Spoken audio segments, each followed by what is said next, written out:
am Rajeswary Venkitaramanan taking shorthand class. Today 120 words within 7 minutes. Please subscribe and public comments, like and share. Okay, we can. Ready?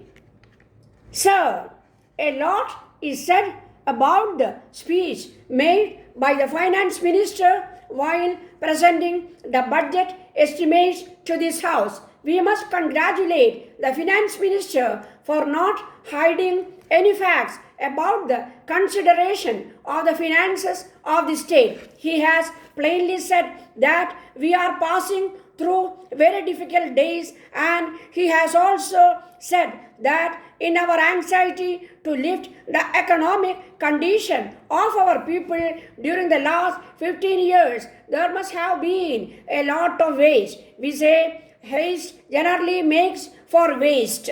Nobody denies the fact that there has been waste in the past, but merely pointing out what has happened in the past is not going to solve our problem. We must look to our future and see in what way we can make our state stronger and a first-class state. Sir, even with these shortcomings, the performance in many fields has been very encouraging. I am in close touch with one or two departments, especially the education department, and we find that the work we have turned out is something which is not surpassed by any other state in the country. Therefore, in all these schemes that we have worked, we have succeeded to a very large extent. Our aim now must be to see that in future the rate of progress is faster. Sir, there are criticisms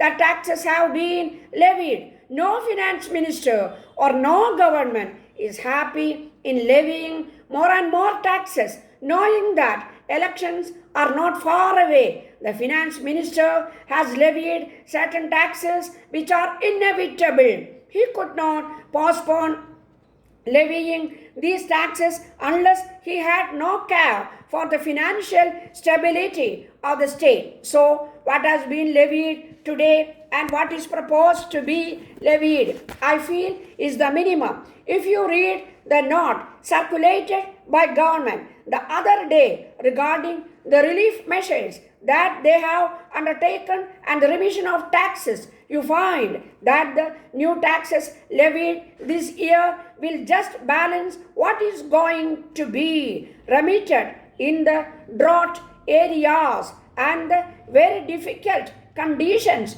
through which many of the districts have to pass. So, I personally feel that the new taxes are unavoidable and they have become necessary to see that the stability of the state was not in any way endangered. Sir, having said so, I agree with the honorable member who spoke just now that we should try to economize on all fronts and in all ways without sacrificing efficiency.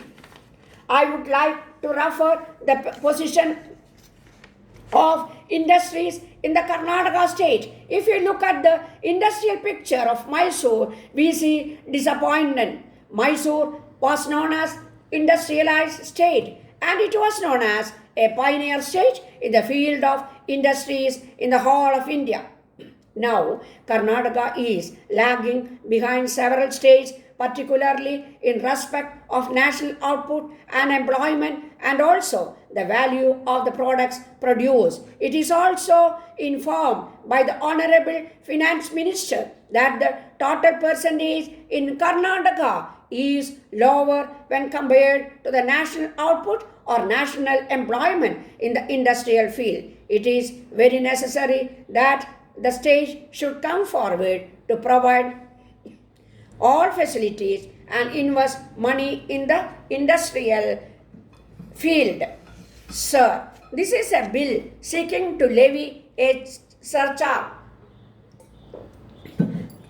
on land revenue in the state for a period of 1 year, that is during the next year. Sir, the honorable members might recall that some time ago the government finalized the revenue resettlement and the bill was brought before the legislature. It was proposed that the land revenue might be fixed on the basis of 6% of the gross income from the land, but ultimately, after a good deal of discussion, the government reduced from 6% to 4%. So, it was expected that the revenue settlement would bring to the state exchequer an additional revenue at least 4 to 5 crores of rupees. But as a result of the reduction in the rate, the revenue that could be available from the source is hardly 125 lakhs. If we compare the total income from these sources before the land revenue settlement and after the land revenue settlement, it is clear that the net additional revenue from these sources is not more than 25 lakhs. We have a very big program before us in the fourth 5-year plan. We have to take up many more medium and major irrigation projects. We have to set up the place of development in industrial field. For that purpose, the government requires additional revenue. Therefore, this measure is brought before this house. I might add the incidence of land tax on the agricultural population is perhaps the lowest in the state. It is estimated the value of gross agricultural production in the state is of the order of the 360 crores per annum. The revenue from land tax that the government gets from various sources like the land revenue, agriculture, income tax, etc. is not more than 5 to 6 crores. That only shows the percentage of taxes on the total agricultural income is very much lower than what is considered reasonable.